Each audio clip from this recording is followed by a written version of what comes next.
स्वागत है आप लोगों का, ठीक है? वेलकम है। चलो, आज का जो हमारा दिन रहेगा दोस्त, वो क्वेश्चन नंबर 1, पहले क्वेश्चन की शुरुआत होगी हमारी और क्वेश्चन नंबर 1 है हमारा। ये 1 सेकंड।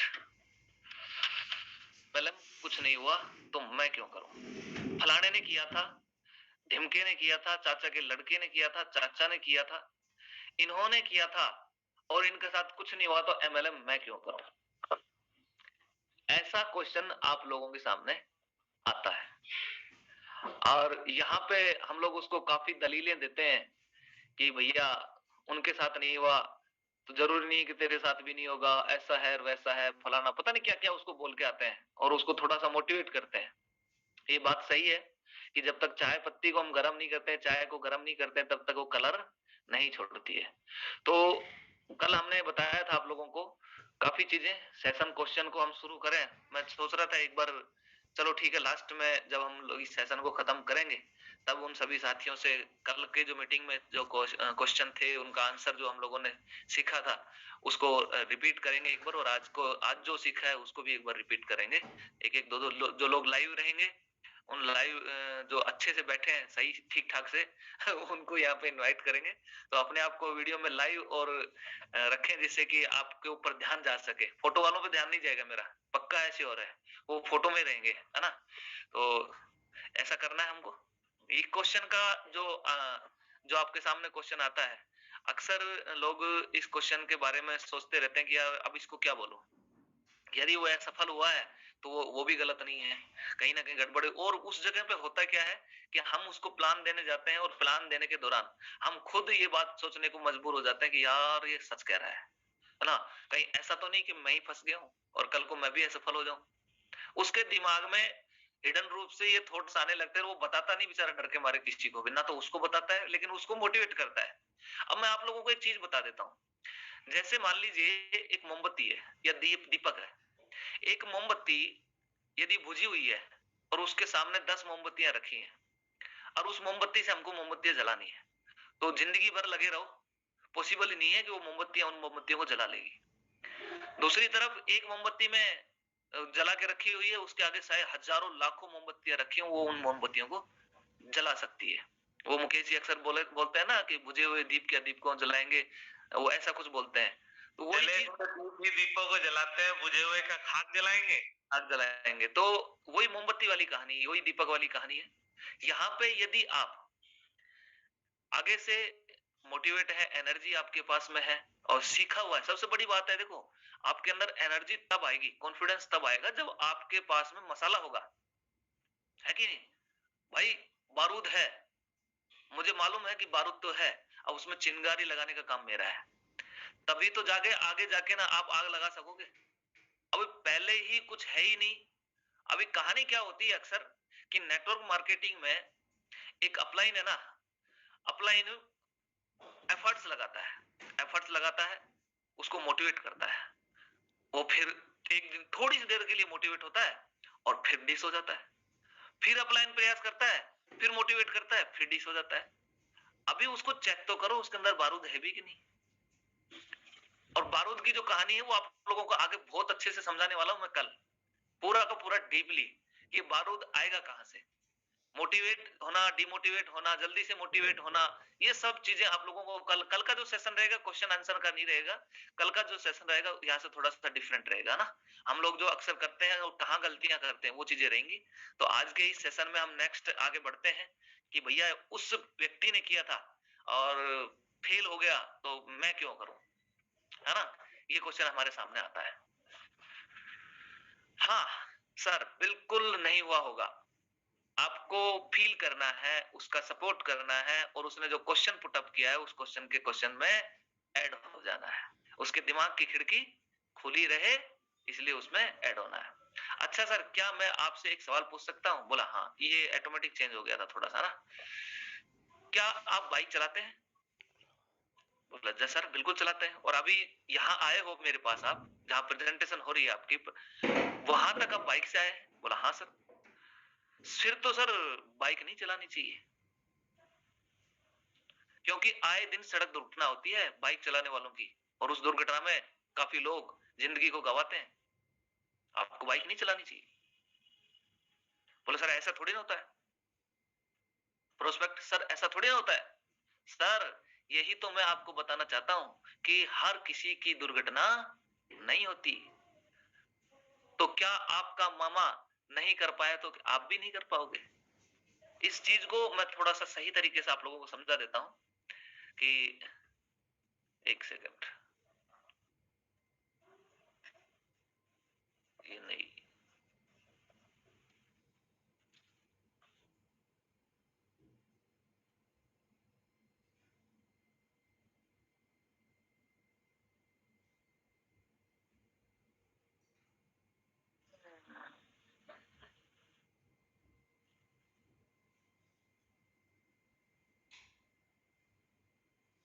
रिकॉर्डिंग स्टॉप करो मोमिन जी एक बार। फिर तो सर बाइक नहीं चलानी चाहिए क्योंकि आए दिन सड़क दुर्घटना होती है बाइक चलाने वालों। Recording in progress. तो प्रोस्पेक्ट सर ऐसा थोड़ी ना होता है। सर यही तो मैं आपको बताना चाहता हूँ कि हर दिन किसी की दुर्घटना नहीं, हर किसी की दुर्घटना नहीं होती। तो क्या आपका मामा नहीं कर पाया तो क्या आप भी नहीं कर पाओगे। मतलब यदि कोई व्यक्ति आपसे सवाल करता है कि फलाना नहीं कर पाया, तो हम उसको कह सकते हैं कि सर आप तो बाइक चलाते हैं, कार चलाते हैं, और इस दौरान हो सकता है कि आपको नहीं चलानी चाहिए। क्यों? क्योंकि आए दिन सड़क पर जब जो लोग कार चलाते हैं तो उनकी दुर्घटना होती है। तो उसका सीधा सीधा वो कहेगा सर हर किसी की नहीं होती। जो लोग गलत तरीके से चलाते हैं, ज्यादा तेज ऐसे इधर उधर चलाते हैं, उनका दुर्घटना होती है। जो लोग सही तरीके से ध्यानपूर्वक चलाते हैं वो लोगों की दुर्घटना नहीं होगी। नेक्स्ट आता है अपने साथ। सर ये तो वो ही बात हो गई कि यदि आपका चाचा या का लड़का 10th क्लास के अंदर फेल हो गया तो आप भी पेपर नहीं देंगे। क्यों? क्योंकि आप भी फेल हो जाएंगे। इसका मतलब तो यही हुआ कि आप कह रहे हो चाचा का लड़का या मामा इस एमएलएम इंडस्ट्री में आया था और उसने किया था और वो फेल हो गया और वो सफल नहीं हो पाया। तो इसका मतलब ये हुआ कि यदि चाचा का लड़का फेल हो गया है 10वीं में तो आपको भी 10वीं का एग्जाम नहीं देना चाहिए। इसका मतलब यही है। मे बी जहां तक है मैं आपको इतना बता सकता हूं सर कि जरूरी नहीं कि चाचा का लड़का फेल हुआ तो हम भी हो जाएंगे। लेकिन यदि एमएलएम इंडस्ट्री में मामा फेल हुआ, उसने 1 साल किया, 6 महीने किया, 2 साल किया, तो हो सकता है कि उसके सामने कुछ ऐसे कंडीशंस क्रिएट हुई हो जिसके कारण से वो असफल हुआ हो। Don't work hard, did not work hard, हो सकता है उसने मेहनत ना की हो। May be in wrong company, हो सकता है वो किसी गलत कंपनी में स्टार्टअप किया हो। डिड नॉट गेट सपोर्ट, हो सकता है उसके अपलाइन ने उसको सपोर्ट ना किया हो सकता है कि उसने प्रॉपर ट्रेनिंग ना ली हो, और हो सकता है उसने प्रयास ही ना किया हो।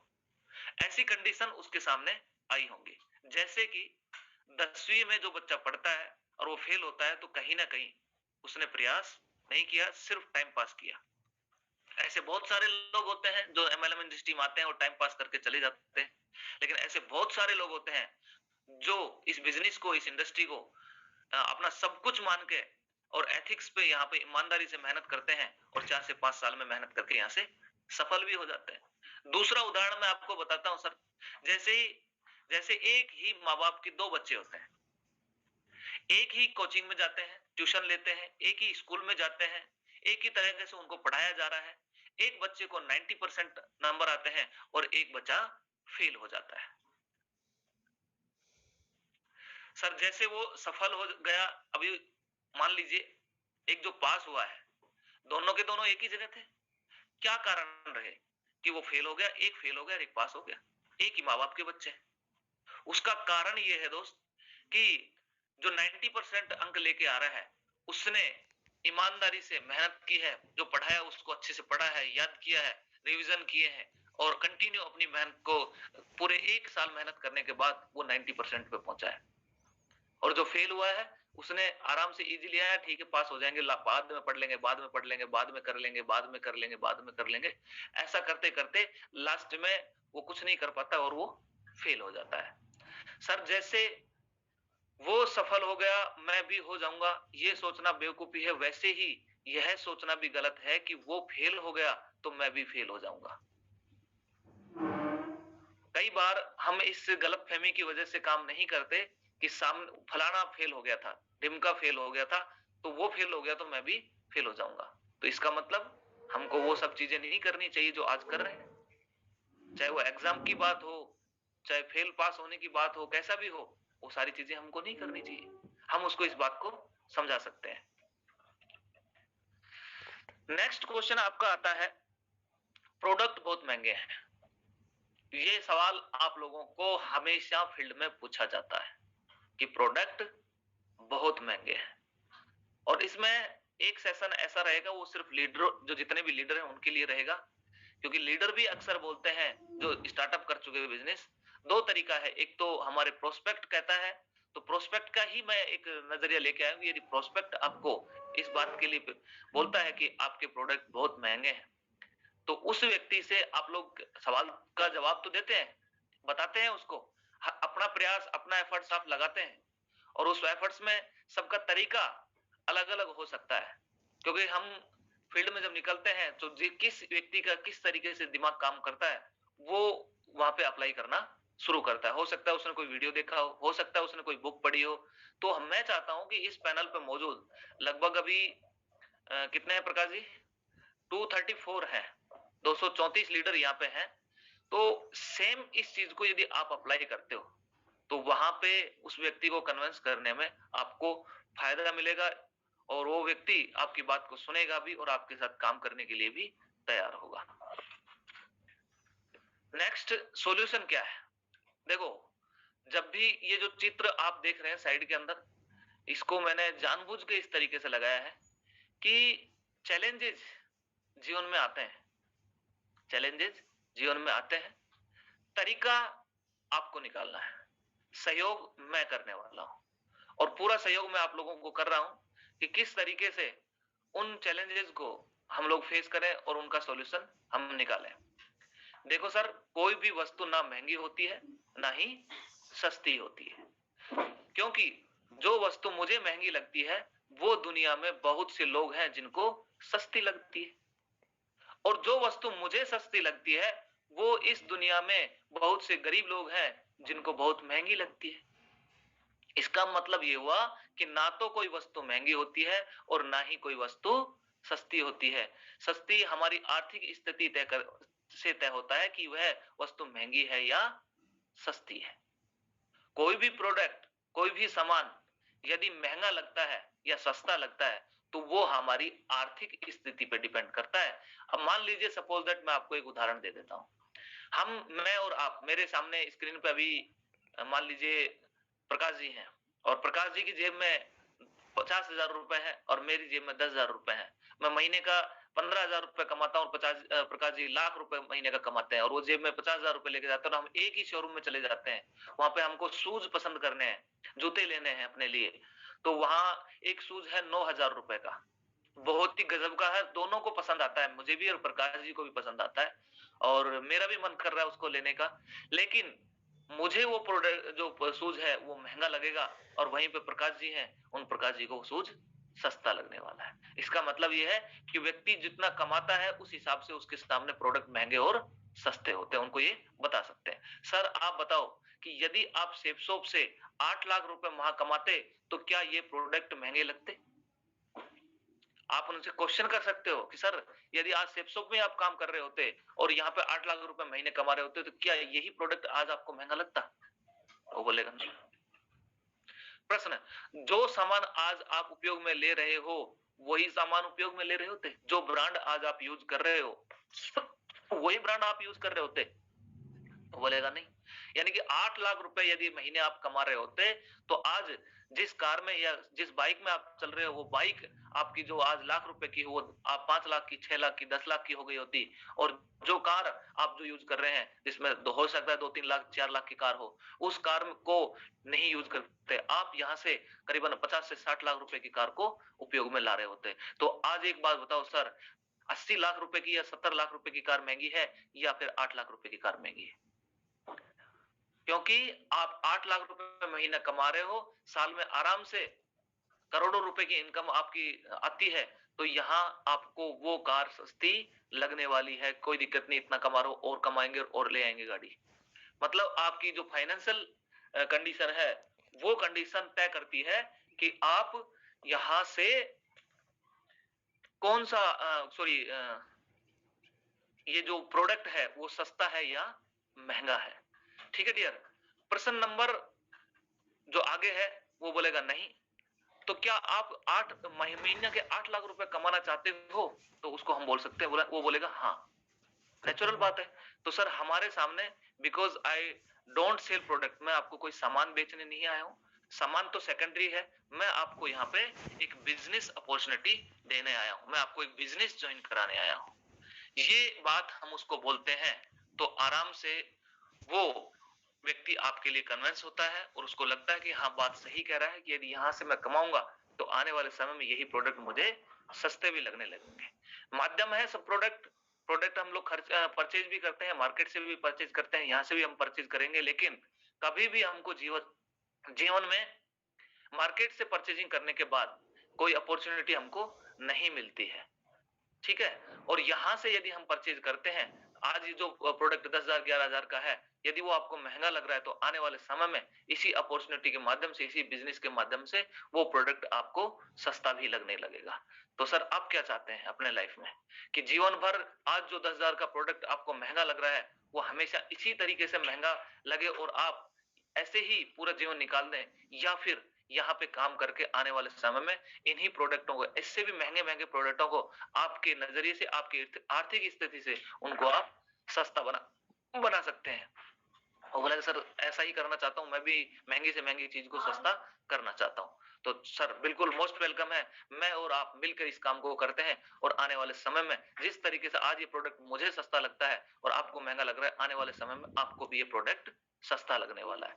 ऐसे आप उनको इस तरीके का बता सकते हो। और मैं आपको विश्वास दिलाता हूं कि इस इंडस्ट्री में काम करने के बाद कोई भी प्रोडक्ट आपको महंगा नहीं लगेगा। देखो दोस्त, ये जो चित्र है मैंने जानबूझ के लगाया है यहाँ पे, और एक रोड है, उस रोड के अंदर से भी एक छोटा सा पौधा है, वो उसको तोड़ते हुए बाहर निकल के आ रहा है। यदि उस पर कोई पैर रख दे तो वो टूट जाए। और रोड पे ट्रक के ट्रक चलते हैं। सोचने वाली बात ये है, लेकिन यदि प्रयास किया जाए, मेहनत की जाए और लगातार किया जाए, एक दिन नहीं, एक दिन में बाहर नहीं आया होगा ये। इस चीज को महसूस करना आप लोग, एक दिन में कभी बाहर नहीं आया होगा। इसके कंटिन्यू एफर्ट्स, दिन रात, सुबह शाम दोपहर, कंटिन्यू कंटिन्यू, चाहे इसने इतना ही प्रयास किया था, थोड़ा सा ही प्रयास किया था, लेकिन इसने प्रयास किया था। ऐसे ही हम लोगों ने भी इस इंडस्ट्री में कभी भी ऐसा नहीं किया कि 10 दिन प्रयास करने के बाद 10 दिन नहीं किया, 15 दिन प्रयास करने के बाद फिर 5 दिन नहीं किया। हमेशा प्रयास करते रहे, करते रहे, करते रहे, लगातार लगातार लगातार। और इस पौधे ने भी वही साबित करके दिखाया कि लगातार प्रयास करने से आपको विजय हासिल होती है, यहाँ से सफलता जरूर मिलती है। ऐसे ही आप लोग भी यहाँ से मेहनत करके आने वाले समय में अपना नाम कर सकते हैं और इस दुनिया को बता सकते हैं कि मैं भी हूं। Thank you my dear. आज का ये जो सेशन है यहीं पे क्लोज होता है और धन्यवाद है आप लोगों का। छोटा सा सेशन रखा है आज, ज्यादा लंबा नहीं है। और मैं अब चाहूंगा कि एक सेकंड